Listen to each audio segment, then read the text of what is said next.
Hello and welcome to Simplify TV, the web series and podcast for agencies, marketers, media buyers, and business owners. I'm David McBee. Our guest today is Will Gaffney, who is the principal product manager here at Simplify. And Will is here to talk to us today about measuring the impact of streaming TV ad campaigns. Will, welcome to Simplify TV. Thank you for having me, David. Should we confess to our audience this is our fifth attempt at recording this interview? Well, judging from you already gave it away in that question, I guess we are. The answer is yes. I didn't give you much choice, did I? No. All right, well, let's just jump right into it. I actually invited you today because we had a listener request, and this person wanted to know what are the best ways to measure the impact of streaming TV ad campaigns. You up for talking about that? Yeah, let's dive on in. All right, perfect. So I think that a lot of advertisers who are new to streaming TV, who come from a digital background specifically, these are advertisers who kind of hope to be able to measure their campaigns in the same way that they measure their digital campaigns. And I know there's a lot of that, but obviously you can't click on a CTV ad. So let's start by talking about what can be measured. Yeah. One of the really interesting parts about just this rise in CTV is it's kind of blending together the new and the old. Or like you said, there's a lot of digital strategies out there where you got CPA, the cost per action of measuring if somebody sees an ad, goes to the website and actually does something, click-through rate. Those are all very definitive paths forward. But with CTV, it's really bringing in a lot of new kind of just reporting types and ways to be able to tell the story of how your marketing dollars are having their benefit. And that's really by taking a lot of linear strategies and then just using digital reports to be able to do the same things that they've been doing for decades. And so like you have things like just plain location reporting, which was more of just kind of like, hey, this is a curious insight for digital, but it's also something that for CTV, you can show how many zip codes did you reach? What was your overall penetration into your market? And because the television represents such a larger just scope of who you're trying to reach, that becomes a very powerful just reporting strategy to be able to discuss. And it's incredible to be able to have that that information. And by having the overall granularity of information that comes only from digital, it kind of enhances a little bit of that linear strategy and what you're able to discuss effectively with your client. And so that really fuels the biggest thing of reach, is what we get communicated to about. That's what clients are wanting to tell their narrative. Like that's how they're wanting to validate the importance of the dollars that they're putting into digital buys. And that's taken straight from linear. And that's one way that you can do that is by counting the number of devices that you reach and then bringing that into location reporting. And that's kind of one of the nice parts about having this digital granularity is taking these linear strategies that have been very probabilistic. And it's more, by that, I mean, it's just kind of, you're trying to scale out due to a limited data set of what's actually happening. And because we still have the granularity of every single impression is accounted for, and we have all these insights on every single digital served impression, you can mix and match a lot of these things. And so where we can talk about reach, you can bring reach into how many people did you reach down to a very specific zip code, DMA, and you can kind of combine all these different elements. And so another aspect of linear that's come over is frequency also. And like a lot of times reach and frequency tend to go together because it's just how many people am I reaching and then how often am I showing them that ad. Really, really powerful insights, but that's all things that exist today in the Simplify platform to be able to really put those insights out there. And then it kind of goes into some more elements that are a little bit inherent to what our platform at least has kind of been its bread and butter for years now also. So going into addressable and keywords so that you can see what are people searching for, where are they, and how am I going to be able to define my audience in terms of what demographics that they have from credit bureau data and other publicly available sources. And so all of that tied into just the usual publishers and domains are also still available. And it just creates this level of granularity that I don't think fully existed in linear before, that right now it's just kind of a little bit of a free for all. And while we have a lot of ways to talk about performance, there's also still things that are being ironed out as just kind of the industry matures. And that in particular has been a really important thing for me to be diving into a lot more to better understand. It's taken a lot to get out of my digital way of thinking to try and understand how linear and more traditional TV buying was actually working. I think it's interesting that you spent so much time on reach and like who the audience is seeing the commercials, right? Because even though that comes from linear, that really isn't something linear can actually provide. It's all guesses and estimates based on Nielsen ratings, right? Yeah, completely. And so as I've over the past couple of years, with our different acquisitions, we've gotten some thought leaders and just different technological and product folks that have. Where Wes Benwick on that I know that you've interviewed on other CTV podcasts. He poor guy's had to have a lot of patience with me where he has to explain the linear process for everything, and most of the time the Slack message or the Zoom meeting is just going, really? That's it? That's the formula behind all of this, and it's overly simplistic. And but at the same time it's just that's what they have. And where the most granular you're able to go down is what is it, a zip zone list, which is a grouping of zip codes together, and being able to target on that fact and attribute with only a certain level of granularity really showcases how linear's been more of just like a sledgehammer type approach where it's going to be very effective because it's a big mallet.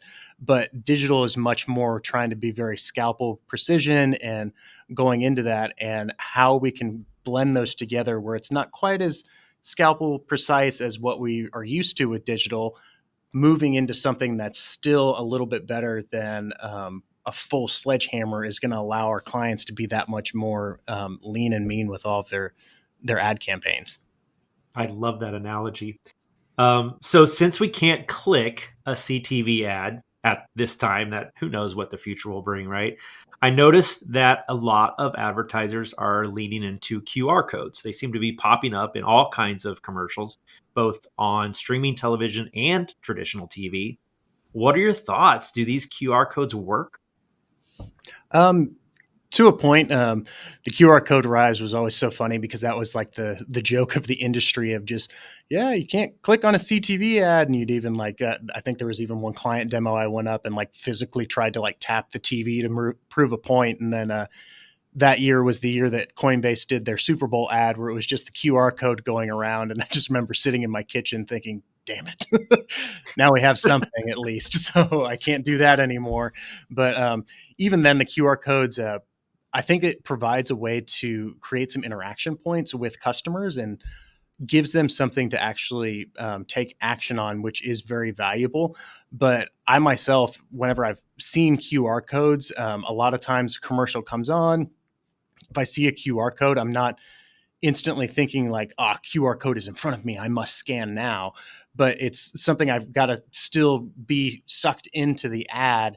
And at that point, it's probably about like 20 seconds into a 30-second ad, and I'm already clumsy as it is, and I can barely ever get my phone out in fast enough time to actually get the QR code. And so I think that there's some value to it because it does provide that direct attribution where a lot of QR codes are able to do a little bit of a kind of a man in the middle type thing where whenever you scan the QR code, it actually pings a web URL to track exactly where that QR code came from and then sends you where you need to go. And so by being able to have that type of attribution, it is something that is very interesting in the industry, but I don't think it's necessarily the end all be all, where I think what is going to be truly what like how the industry moves forward is going to be something a little bit more linear esque of being able to translate how much more activity did our website have after different impressions ran in different areas, but how we find that different fine line is really where we're going to be landing out. So long answer for overall, I think interesting insights, but QR codes, I don't think are exactly going to be the way of the future. Yeah, I feel kind of the same way about QR codes as I do to the click through rate of a normal display ad, which is about 1 in 1,000 people are clicking display ads. And for the advertiser to say, oh, well, I only got this many clicks, that's all the campaign did, I think is really unfair, because those other 999 impressions did something, even if they Yeah. didn't inspire a click, right? Yeah. And I recently interviewed our friends over at Nova, and he said the average scan through rate that they're seeing on QR codes is around 0.005%, which came out to like 1 in 20,000 people will scan a QR code. Yeah, exactly. So that was honestly, it made me feel better because a lot of clients always laugh at the standard click through rate of 0.1% that we have for display ads, but it makes that look really pretty good in comparison to the QR code. But like you said, it's not the full indication of, if you don't get your phone out in time, if you fumble on the QR code scan, but you still brought your phone out enough to try that, you're most likely going to take the time and be like, oh, well, I missed it, but let's just put this company name into Google. And at that point, it's going to look like organic traffic, but the only reason that it happened was actually because of the commercial. Yeah. And I think one of the things I want to warn digital advertisers as they dive into CTV is that I would just want to remind them that CTV is interruptive. You know, the person that you're targeting is sitting there watching their show. They're not shopping, right? And so for you to create a commercial that is so compelling, that's going to break them out of their relaxation and entertainment mode that they're in, to get them to go shopping, I think that is very challenging. Not to say there isn't value in that branding and that message interrupting them, but unlike, for example, a paid search campaign where the whole point of it is to click the ad, right?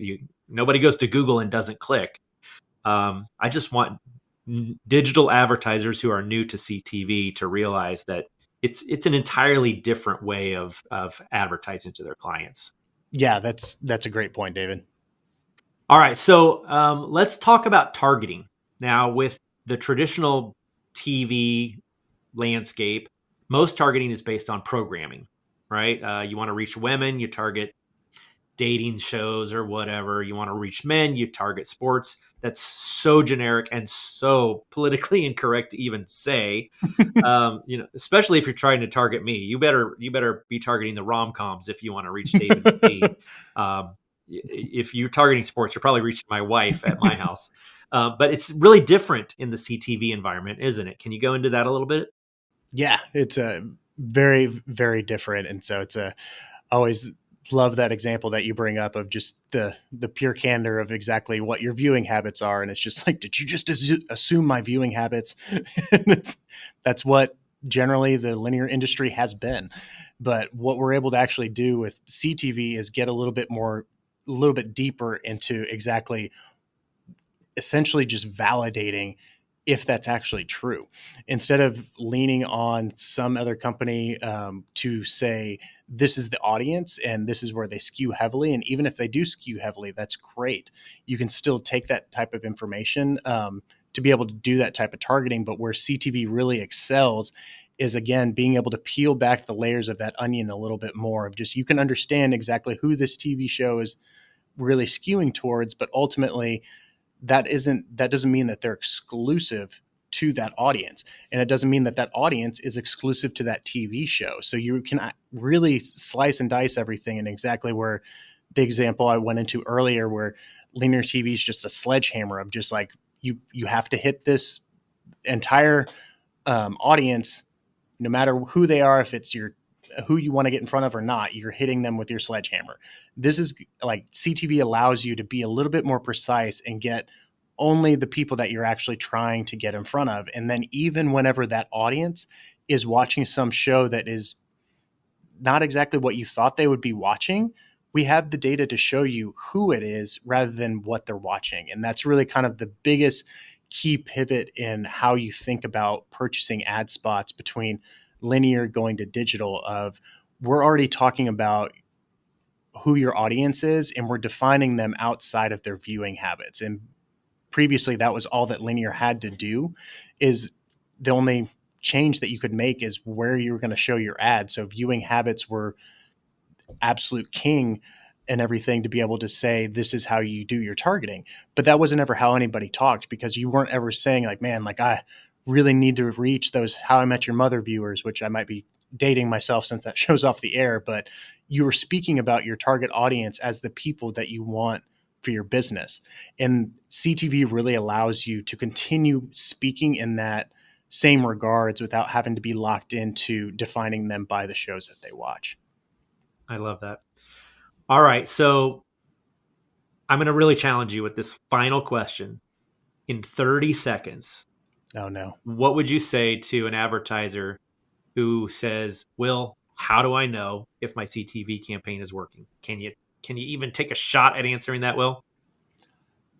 If your business goes up is the best way. And so that would be the most concise that I could say. And there's a lot of different ways that we can try to get some direct attribution into your business, but overall business success is going to vary from advertiser to advertiser. And so the best thing that you can identify is what matters to you and why are you advertising. That becomes your success metric. And what were the changes before and after advertising? And if there's a minor change, that's something that you can attribute to your advertising campaigns and especially your CTV campaigns. And even if it doesn't change, understanding who you were in front of and being able to take some insights allows you to kind of continue testing out new things. Because the biggest thing is if you don't ever test and you don't ever try and put your name out there, you're never going to experience any adjustment in your business. But overall, find out what matters to you, and then the best thing that digital can offer you is an overabundance of data on how you can report and really judge the next steps to really move that needle. I loved that answer. That was a great answer. In fact, that's the right answer for really any marketing campaign, right? Yeah, exactly. And digital just gives you an overabundance of data to really justify any strategy that you're going to take. Yeah, good stuff. All right, Will, before I let you go, is there a good way that people can get in touch with you? Yeah. So just either by reaching out through Simplify, if you're a current customer, happy to talk. So otherwise, LinkedIn. Sometimes I'm not always the best at checking my LinkedIn. So if I don't reply for a couple of days, I do apologize. But those are generally the best ways. Well, no, nobody's going to blame you for not checking your LinkedIn because you're making Simplify a better company. So we appreciate that. Thanks for being on the show today. Oh, thank you very much for having me, David. And thank you guys for watching. Simplify TV is sponsored by Simplify, helping you to maximize relevance and multiply results with our industry-leading media buying and workflow solutions. For more information, visit simply.fi and follow us on LinkedIn for future episodes. Thanks for joining us today. I'm David McBee. Be awesome, and we'll see you next time.